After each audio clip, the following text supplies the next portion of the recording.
All right, here's our daily trading summary for February 5th for the Rogue Trader Zigdao Bitcoin Options Fund.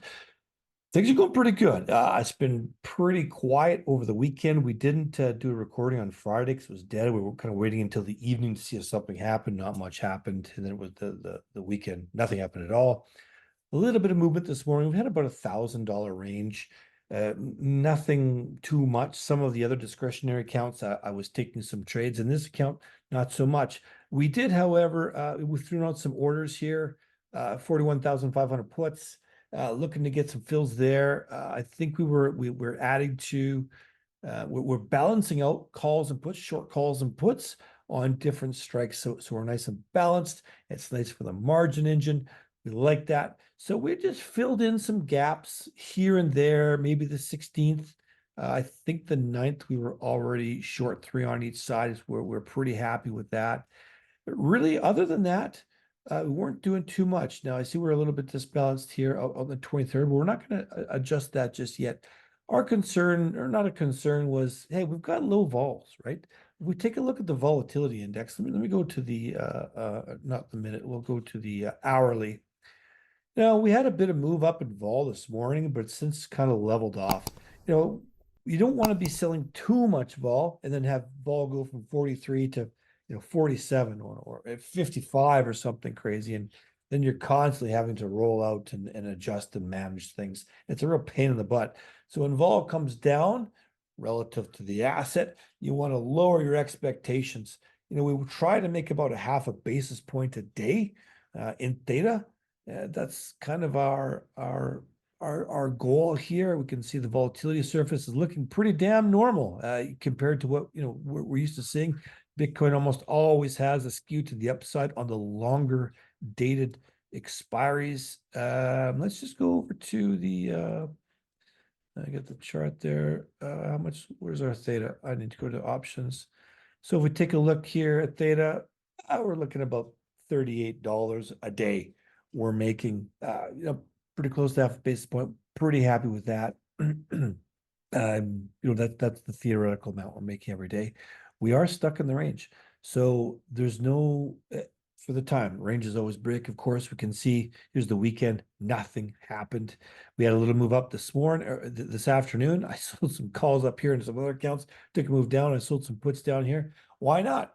The range is going to hold until it doesn't, and when it doesn't, I'll deal with it and adjust.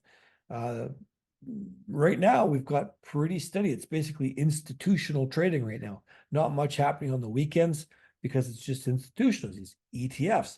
It's going to be less volatile than it has been in the past. I think now, of course, are there going to be wrenches thrown into the machinery from time to time? Absolutely, there will be. There always is. Even if you're trading something kind of steady out of the S&P, or you're used to that kind of trading, well, you still get monkey wrenches thrown at you every now and then, just not as often as Bitcoin option monkey wrenches. So I think overall we're pretty happy with our theta at about $38 a day. We're pretty happy to play this range. We are expecting it to bust out.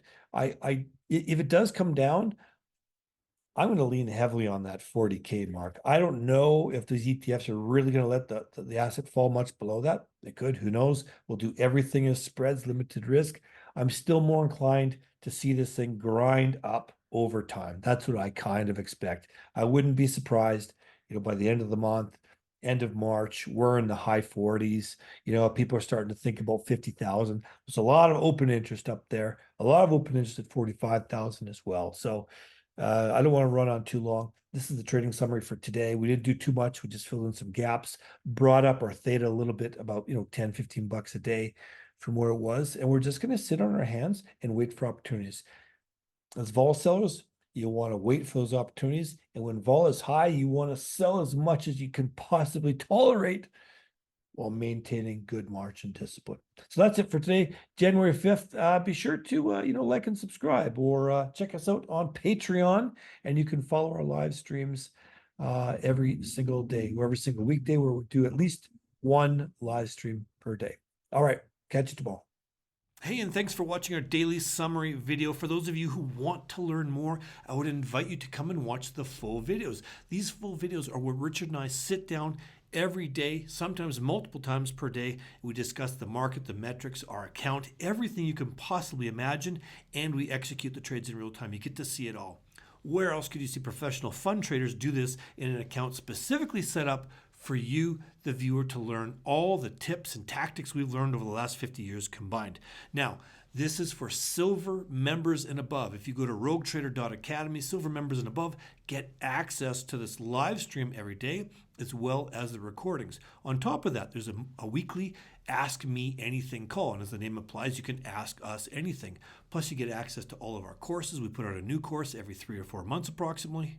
Plus, you get access to our interactive live alerts Telegram channel. And this is a Telegram channel where we're putting our trades in real time as we make them, but it's interactive. That's what makes it different. So you can ask us questions. We will chat back and forth during the day with all of our members. It's super, super incredible value. So do yourself a favor.